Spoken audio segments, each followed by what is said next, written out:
কোরবানিকারীকে কি চুল, নখ ইত্যাদি কাটা থেকে বিরত থাকতে হবে? কোরবানিকারী ব্যক্তি এই 10 দিন দাড়ি শেভ করতে পারবে কিনা? তো জবাইয়ের সময় বিসমিল্লাহ বলতে যদি কেউ ভুলে যায় তাহলে কি করবে? কোরবানির ভাগীদারদের নাম জপা কোরবানির পরে এটা জরুরি কিনা? পশুর রক্তে নাকি আরোগ্য আছে কোরবানির পশুর রক্তে, এই কথাটা কতটুকু সঠিক? কোরবানি আর আকিকা এই দুটো একসাথে দেওয়া যাবে কিনা? কোরবানির গোশত দিয়ে দিনের প্রথম খানা খেতে হয়, এই কথাটা কতটুকু সঠিক? এবার আমরা চলে যাই প্রশ্ন উত্তরে সরাসরি। প্রথম প্রশ্ন, পশুর রক্তে নাকি আরোগ্য আছে কোরবানির পশুর রক্তে, এই কথাটা কতটুকু সঠিক? কোন কোন এলাকাতে আমি নিজের চোখে বহুবার দেখার দুর্ভাগ্য হয়েছি, অনেকে দেখা যায় কোরবানির পশু জবাই করার সময় রক্তগুলা একটা বাড়িতে করে নিয়ে যায় গরম গরম, এরপরে নিয়ে পোলা পানিতে খাওয়ায়। এটা খাওয়াইলে বলে অনেক রোগ বালাই ভালো হয়। বুঝাচ্ছে কথা? এটা সম্পূর্ণ কুসংস্কার।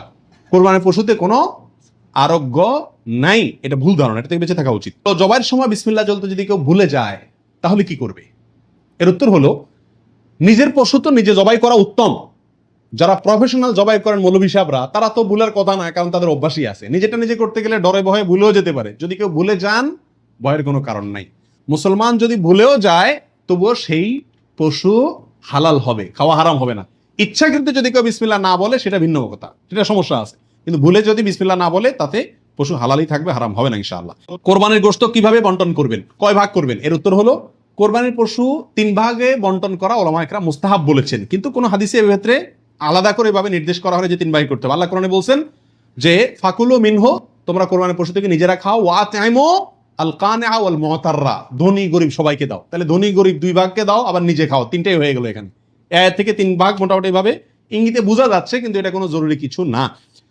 আর সহিহ মুসলিম হাদিসে আছে নবী সাল্লাল্লাহু আলাইহি ওয়াসাল্লাম বলেছেন তোমরা নিজেরা খাও, আবার রেখেও দাও, আবার দানও করো, অর্থাৎ 3টা করা যাবে। আবার সহিহ মুসলিমের আরেক বর্ণনায় আসছে তোমরা খাও এবং মানুষকে খাওয়াও। তাহলে বোঝা গেল নিজে খাওয়া, অন্যকে দান করা সবগুলাই উত্তম এই কোরবানির গোশতের ক্ষেত্রে। কোরবানির গোশত দিয়ে দিনের প্রথম খানা খেতে হয়, এই কথাটা কতটুকু সঠিক? উত্তর হলো পুরাই সঠিক।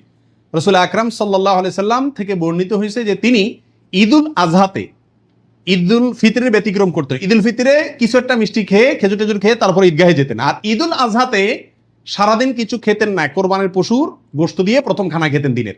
অতএব আপনি গরু দেন, ছাগল দেন, যেটা দিয়ে কোরবানি করেন, দিনের প্রথম খানা কি দিয়ে হওয়া উত্তম? ওই গোশত দিয়ে হওয়া উচিত। গোশতটা তো আল্লাহকে দিয়ে দিয়েছেন, আল্লাহর নামে জবাই করছেন, আল্লাহ আপনাকে হাদিয়া দিয়েছেন। এই জন্য আল্লাহর হাদিয়ার আগে একটু পেটটা খালি রাখেন, আকর্ষণ করে খান, তাহলে ইনশাআল্লাহ সেটা আপনার জন্য, আপনার আল্লাহর হাদিয়াকে আপনি মূল্যায়ন করলেন, সেটা প্রমাণ হবে। তো কোরবানির ভাগীদারদের নাম জপা কোরবানির পরে এটা জরুরি কিনা? আপনারা দেখবেন ভাগীদারে কোরবানি যদি দেয় তাহলে লিস্ট লিখতে লিখতে অবস্থা খারাপ হয়ে যায়, এবং যিনি কোরবানির পশু জবাই করেন ওই হুজুর নাম নিতে নিতে অবস্থা খারাপ। আল্লাহর নামে এতবার নেয় কিনা সন্দেহ, এতবার ওই ভাগীদারদের নাম নেয়, কারণ ভালো করে নাম নিলে টাকা পাওয়াও, কোরবান জবাইয়ের টাকা পাওয়াও কঠিন হয়ে যাবে। তো এটা জরুরি কিনা? উত্তর হলো এটা মুস্তাহাব। কোরবানি করার পরে আল্লাহুম্মা তাকাব্বালহু মিন ফুলান ফুলান ফুলান, আল্লাহ এটাকে অমুকের পক্ষ থেকে নাম ধরে তাদের পক্ষ থেকে কবুল করুন, এরকম বলাটা মুস্তাহাব, উত্তম। রাসূল আকরাম সাল্লাল্লাহু আলাইহি ওয়াসাল্লাম নিজেও বলেছেন আল্লাহ এটা আমার পক্ষ থেকে কবুল করেন, এটা আমার উম্মতের পক্ষ থেকে কবুল করেন, আমার পরিবার, এটা আমার উম্মতের পক্ষ থেকে। তাহলে এভাবে সবার পক্ষ থেকে কোরবানি, যে কয়জন দিচ্ছে তাদের পক্ষ থেকে কোরবানি হচ্ছে এই কথাটা, এবং তাদের পক্ষ থেকে আল্লাহ কবুল করেন, এটা বলাটা উত্তম, মুস্তাহাব কিন্তু কিনা। কোনো কারণে যদি এটা কেউ বলতে ভুলেও যায়, নিয়ত যেহেতু আছে আল্লাহ জানেন, অতএব কি হয়ে যাবে? কোরবানি হয়ে যাবে। বিয়ের অলিমার গোশত সংগ্রহের জন্য কোরবানি করা যায় আছে কিনা? আমাদের দেশে উল্লেখযোগ্য সংখ্যক বিয়ে হয়ে থাকে কোরবানিদের পরে। আপনারা খেয়াল করবেন, আগদ হয়তো আগে পরে হয়, খাওয়ান দাওয়ানের অনুষ্ঠান হয় কোরবানিদের পরে। আল্লাহ মাফ করুক, কোরবানির সময় তো গরু একটা এমনি জবাই করা লাগে, তো ওই সময় যদি অলিমার অনুষ্ঠানটা বা বৌভাতের অনুষ্ঠানটা করা যায় তাহলে তো ওই গোশত দিয়েই সারা যায়, গোশতের টাকাটা বেঁচে যায়। যদি কারোর এরকম উদ্দেশ্য থাকে তাহলে সেক্ষেত্রে তার কোরবানি হবে না। আর যদি কেউ মনে করে যে না, ঈদের পরে সবাইকে পাইতে সুবিধা হয় সেজন্য ওই টাইমটাতে করতেছি, অথবা আপনার কোরবানি করলাম অলিমার জন্য আলাদা গরু জবাই করলাম, অথবা আপনার কোরবানির গোশত অলিমার জন্য করি না, আমি অলিমা করলেও একটা গরু দেই, অন্য বছর না থাকলেও একটা গরু আল্লাহর জন্য দেই, এরকম যদি কেউ থাকে তাহলে তার জন্য জায়েজ। আর তা না হলে এই কোরবানির গোশত দিয়ে অলিমা সারা, অনুষ্ঠান সারা, এটা যদি ওই উদ্দেশ্যে করে তাহলে সেক্ষেত্রে এটা কোরবানি হবে না, বরং এটা এক ধরনের তামাশা হবে কোরবানির নামে। পরিবারের সব সদস্য বা একাধিক সদস্য যদি সামর্থ্যবান হয় তাহলে সবাই দিবে, নাকি গোটা পরিবারের পক্ষ থেকে একজন দিলেই চলবে? নবী আলাইহিস সালাম থেকে এক্ষেত্রে একটা হাদিস বর্ণিত হয়েছে, যেটা একটু আগে আপনাদেরকে শুরুতে আমি শুনাইছি, মুসনাদ আহমদে বর্ণিত হয়েছে এবং আরো অনেক হাদিসের কিতাবে কাছাকাছি হাদিস বর্ণিত হয়েছে। নবী আলাইহিস সালাম বলেছেন যে প্রত্যেক পরিবারের উপরে একটি কোরবানি জরুরি, প্রত্যেক পরিবারের উপরে উযহিয়াতুন একটি কোরবানি জরুরি, আলা কুল্লি আহলি বাইতিন, এই ধরনের শব্দ তিনি ব্যবহার করেছেন, প্রত্যেক পরিবারের উপরে। এই হাদিস থেকে বোঝা যায় কোরবানি এটা এক পরিবারে একাধিক সদস্য যদি হয় সামর্থ্যবান, তথাপি যিনি মূল কর্তা তিনি দিলেন তাহলে সবার পক্ষ থেকে হয়ে যাবে। এর বিপরীতে ওলামায়ে কেরামের আরেকটি মত আছে, যেটা ইমাম আবু হানিফা রাহিমাহুল্লাহর মত, সেটা হলো কোরবানি পরিবারের একাধিক সদস্য যদি সবাই যদি সামর্থ্যবান হয় তাহলে প্রত্যেকের পক্ষ থেকে দিতে হবে। ওনার যুক্তি, উনি বলেন নবী আলাইহিস সালামের ওই হাদিস, যে হাদিসে তিনি বলেছেন যার সামর্থ্য আছে আর কোরবানি দেয় না সেজন্য ঈদগাহে না আসে। এখানে যার সামর্থ্য আছে প্রত্যেক ব্যক্তিকেই শামিল করে এই নির্দেশনা। বিষয়টা গবেষণামূলক, উভয় পক্ষেরই দলিল এবং যুক্তি আছে। তো এক্ষেত্রে সতর্কতামূলক মত যদি অবলম্বন করি আমরা, তাহলে প্রত্যেকেরই যার যার সামর্থ্য আছে তার পক্ষ থেকে করা যেতে পারে, এবং করলে সমস্যা হবে এটা কারোর মতেই। কোরবানিকারী ব্যক্তি এই 10 দিন দাড়ি শেভ করতে পারবে কিনা, জটিল একটা প্রশ্ন। কোরবানি করবেন, বাকাওয়াতি করবেন, খুব ভালো কথা, জায়গায় এসে ধরা গেছেন, দাড়ি শেভ করতে পারবেন কিনা? উত্তর হলো না। দাড়ি তো কোরবানি করলেও শেভ করা যাবে না, না করলেও শেভ করা যাবে, এটা তো সর্বাবস্থায় চাঁচা হারাম।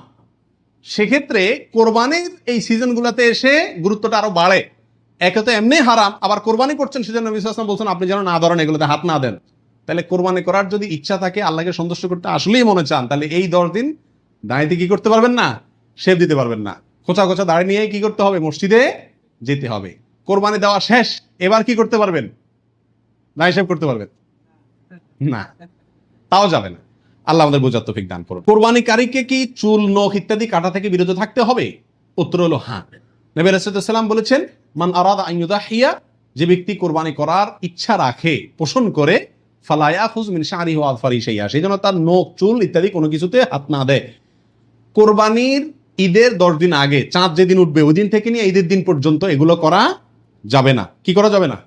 চুল, নখ ইত্যাদি কাটা যাবে না, কাটবে না কোরবানিকারী ব্যক্তি। কোরবানি দেওয়ার পরে চুল, নখ ইত্যাদি কাটবে, এটা খেয়াল রাখা উচিত। কোরবানি আর আকিকা এ দুটো একসাথে দেওয়া যাবে কিনা, এটা কমন প্রশ্ন আমাদের সমাজে। এর উত্তর হলো অনেক উলামায়ে কেরামের মতে দেওয়া যাবে। ফতোয়া শামী ইত্যাদিতে তাই লেখা আছে যে দেওয়া যাবে কোরবানি আর আকিকা একসাথে একই গরুর মধ্যে। আর অনেক উলামায়ে কেরামের মধ্যে দেওয়া যাবে না। দেওয়া যাবে না এর ভিতরে আপনার পাকিস্তানের খুব নামকরা মুফতি ছিলেন মুফতি রশিদ আহমদ রাহিমাহুল্লাহ, আহসানুল ফতোয়ার লেখক।